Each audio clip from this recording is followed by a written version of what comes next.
obviously a matter of subjective interpretation. I owe it to the experience and exposure that my bosses, V. Swaminathan sir and G.L. Srinivasan sir, provided me with. I remain very grateful to them. Of course, it was truly instructive to observe at my relatively junior level the vision set for the company by the then Chairman and Managing Director, Sri V.R. Deenadayalu sir. It is very fitting that this event today is dedicated to his memory. He dared to think big and over long horizons. The kind of qualities that today's corporate leadership, public or private sector, needs to emulate. So this is not a lecture I give from a distance, although I'm giving it virtually this evening. For me, it is a homecoming. It's a privilege.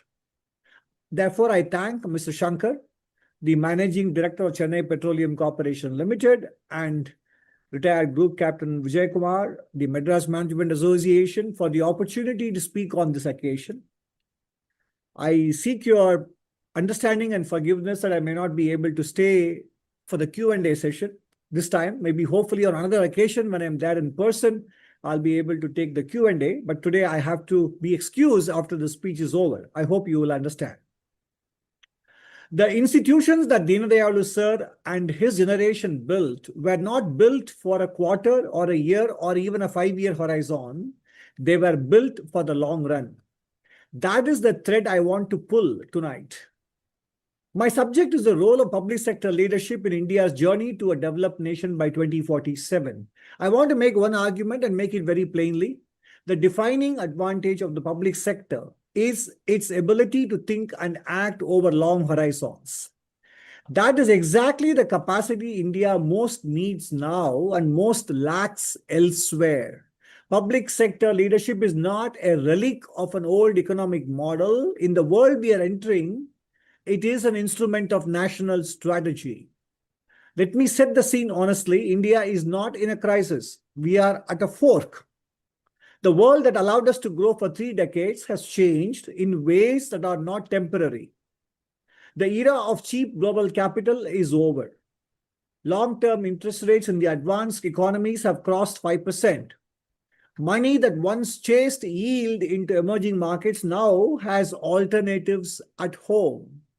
Every dollar that comes to India must clear a higher bar than before, and great power competition has hardened. The major economies are organizing trade and technology around strategic interest, not efficiency.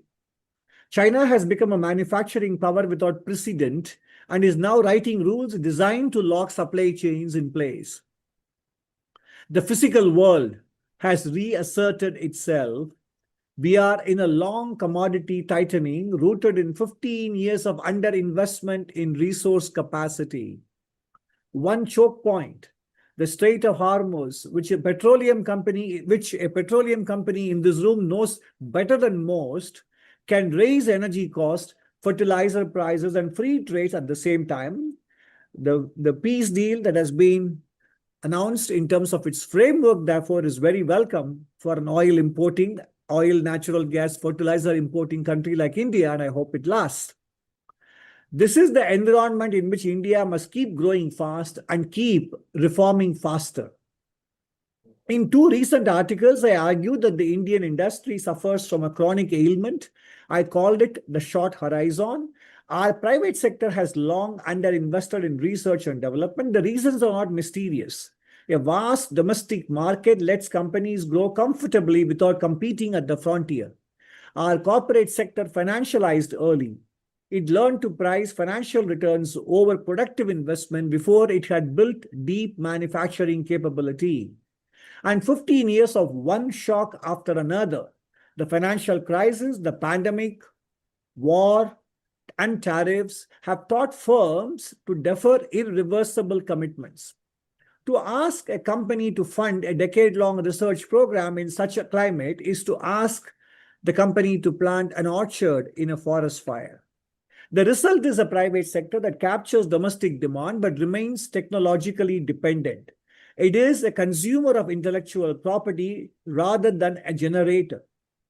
That is a comfortable position today, but it is a fragile one tomorrow. Now, here is the point that matters for this evening. The short horizon is a disease of incentives, and the public sector, if it is led well, is structurally immune to this incentive problem. A public enterprise is not run for the next quarterly result. It is not managed for the vesting period of a stock option. It does not lose its nerve in the third generation. It can take on projects that gestate over 15 years and pay back over 50 years.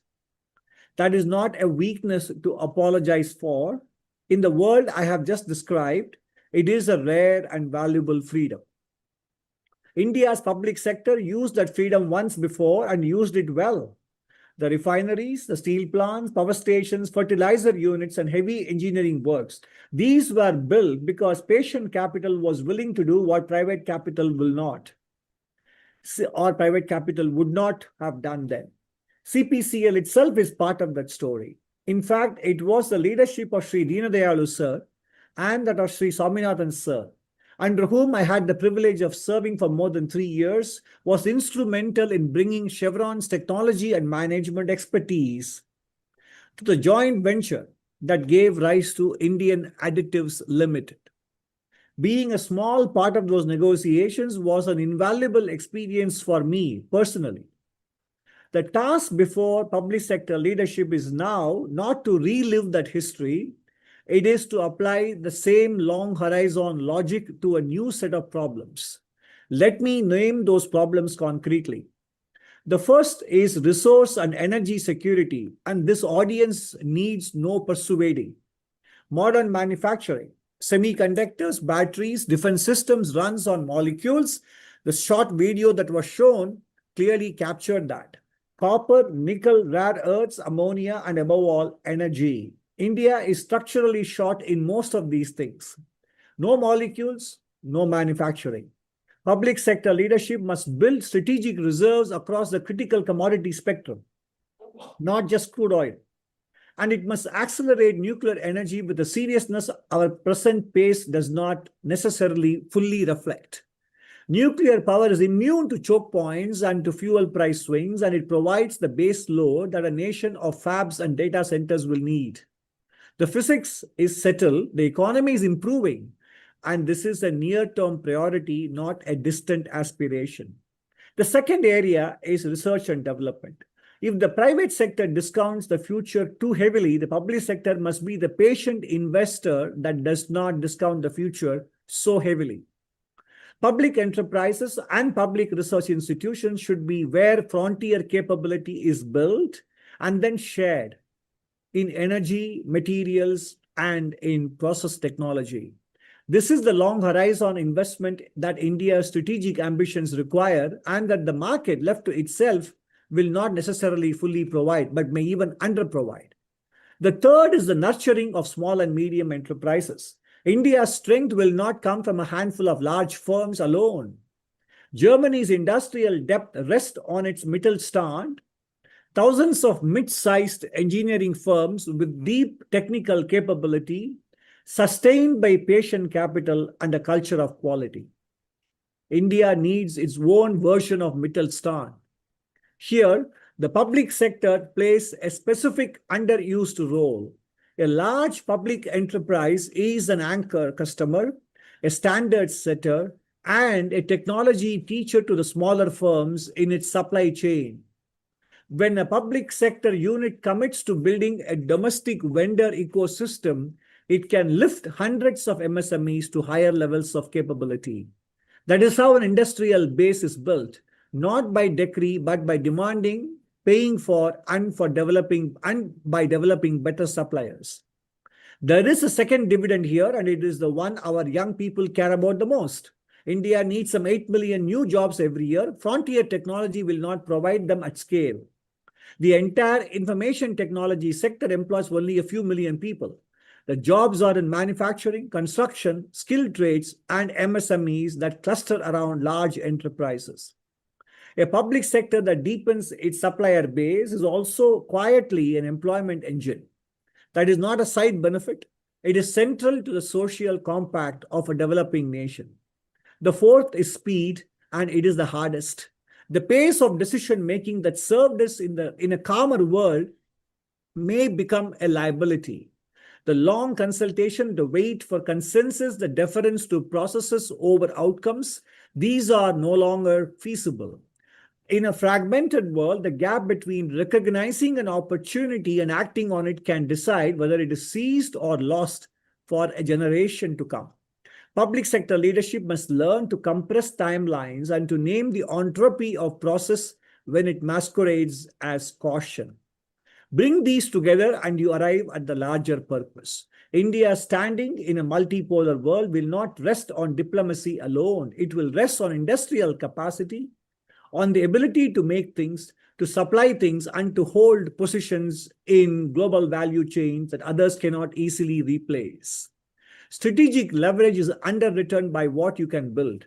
A country that depends on others for energy, critical minerals, and frontier technology will have little room to negotiate. A country that builds depth in these areas negotiates from a position of strength. That is the deeper meaning of self-reliance. The public sector is one of the principal instruments through which such depth is created. Let me close where our own tradition would have me close. There is an idea in the Indian philosophy, Preya and Shreya. I wrote about it in the economic survey. Preya is what is immediately pleasant, the easy path, the comfortable choice. Shreya is what is genuinely good, the harder path, the more consequential path. The Kathopanishad tells us the wise choose Shreya. Public sector leadership faces this choice every day. The Preya path is to administer what exists, to avoid risk, to let the institution coast on its legacy. No one will be blamed for it, but the Shreya path is to use the long horizon that the public sector uniquely possesses, to invest, to build, to take responsibility for capabilities that will mature long after one's own tenure has ended. Thiruvalluvar said it in 2 lines 2000 years ago. Muyarchi Thiruvinai Akum Muyatrinmai Inmai Puguttividum. Effort begets prosperity, idleness, ruin. The leaders we honor tonight understood this. They treated their position as a trust, not a privilege. They built for a country they would not live to see fully arrive. That is the leadership India needs again, not louder but longer in its vision in the public sector. The journey to a developed India will not be completed in any one single tenure. It will be built as the best public institutions are always built by people willing to plant trees in whose shade they will never sit. Thank you very much for the opportunity to share these thoughts with you. I hail the idea of Behind the CPCL Super Conversation, and I hope to participate in future editions as well. Thank you, and over to you back in Chennai. Thank you very much.